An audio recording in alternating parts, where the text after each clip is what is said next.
नमस्कार दोस्तों, ये कहानी एक बहुत ही अच्छी। संदीप ने अपनी माँ के कहने पर गांव में शादी कर ली थी। लड़की का नाम था सुनीता। माँ का कहना था एकदम मॉडर्न बहू नहीं होनी चाहिए, लेकिन उन्हें नहीं पता था कि गांव से आने वाली बहू सुंदर सुशील तो होगी और उसको गांव से बाहर भी निकाल लाएंगे, लेकिन उसके अंदर का गांव कैसे बाहर निकलेगा। शादी के कुछ दिन बाद, माँ टिफिन तो देना जरा। बेटा अब तो स्कूल नहीं ऑफिस जाता है, माँ से नहीं अपनी बीवी से टिफिन मांगा कर। ओके माँ। सुनीता टिफिन ले आओ। एक किलो टिफिन, इसके अंदर पिस्ता डाल दिया है। पिस्ता? पिस्ता क्यों? सास जी ने बोला था ना कि आपको पिस्ता बहुत पसंद है। ओहो, मैंने पिस्ता नहीं पास्ता बोला था, पास्ता। पास्ता? कहीं होता है पास्ता? अरे बेटी तू रहने दे, मैं बना दूंगी। अच्छा किया कि पाव भाजी बनाने का नहीं बोला, वरना किसी के पाव बना देती है। सुनीता को बुरा लगता है, लेकिन उसकी नादान हरकतें कम नहीं होती। ऐसे ही एक दिन, अरे तुमने ये क्या लगाया है? अरे आप वो फूस फूस करके लगाते हैं ना, वही। दियो? का दियो? किसको दियो? अरे वही ना जिससे खुशबू आती है। हाँ हाँ सही पकड़े हैं। अच्छा लेकर तो आना। कौन सा डियो लगाया तुमने? अभी लेकर आते हैं जी। संदीप की बात मानकर सुनीता अंदर से खुशबू वाला फुसफुस लेकर आती है। ओएमजी। ओएमजी मतलब ओ माय गणेश ना। अरे ओएमजी छोड़ो, और ये खुशबू वाला फुसफुस की बात कर रही थी तुम? हाँ इसी की, फिर से सही पकड़े हैं। अरे देवी, लेकिन आप सही नहीं पकड़े हैं, ये डियो नहीं है। डियो नहीं है तो क्या लियो है? अरे ये रूम फ्रेशनर है, जिसको कमरे में छिड़कते हैं, खुद पर नहीं। कोई बात नहीं, माँ कहती थी आत्मा किराएदार है, शरीर एक किराए का कर्म। हम शरीर पे ये डाल लिए तो क्या फर्क पड़ जाएगा। अरे बहू, ओ बहू, मेरे लिए फल तो ले आ, फिर मैं बाजार जाऊंगी।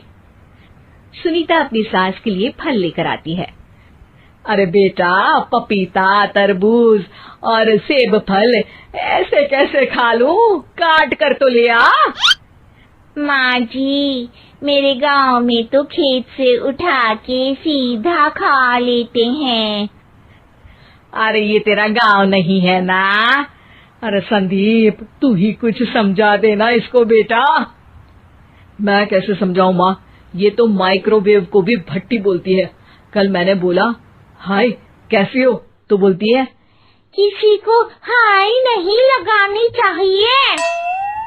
अरे सुनीता, तेरा क्या होगा?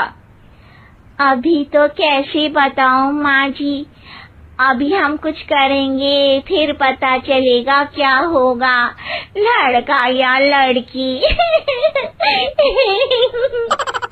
हे भगवान, कहाँ से आ गई ये? रामपुर से जी, आप ही तो लेकर आए थे मुझे। अरे मुझे माफ कर दो।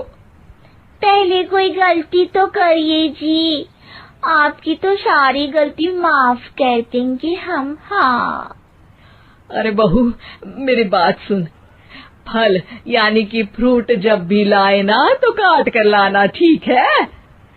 जी ठीक है माँ जी, फल यानी फ्रूट यानी काट के लाऊंगी। सुनीता रोज ही कोई ऐसी हरकत कर देती जिसकी वजह से उसे घर में दो बातें सुननी पड़ती। एक दिन, माँ मेरे बॉस घर पर आने वाले हैं शाम को, उनका बर्थडे है, फैमिली साथ नहीं रहती उनके, तो यही पार्टी कर लेंगे। उनको अच्छा लगा तो शायद मेरा प्रमोशन भी हो जाएगा। मैं ना फ्रूट केक लाकर फ्रिज में रख दूंगी और तेरे साथ आज खाना मैं बनाऊंगी ताकि जब साहब आए तो खाने में कोई गड़बड़ ना हो। शाम को जब सारी तैयारियां हो जाती है, संदीप के साथ बड़े साहब भी घर आते हैं। आप फ्रूट केक तो ले आना बहू, फिर खाना खाएंगे। अरे इस सब की क्या जरूरत थी, आपने बुलाया वही काफी है। सर, आपका परिवार शहर में नहीं है तो हम ही आपके परिवार जैसे हैं सर। इतने में ही सुनीता फ्रूट केक लेकर आती है और बड़े साहब की टेबल पर रख देती है और जैसे ही केक के ऊपर का बॉक्स हटाती है, ओह, ये क्या है? केक तो कटा हुआ है, मैं तो ऐसा नहीं लाई थी। आप मुझे शाबाशी दे सकती है माँ जी, मैंने ही केक काट दिया।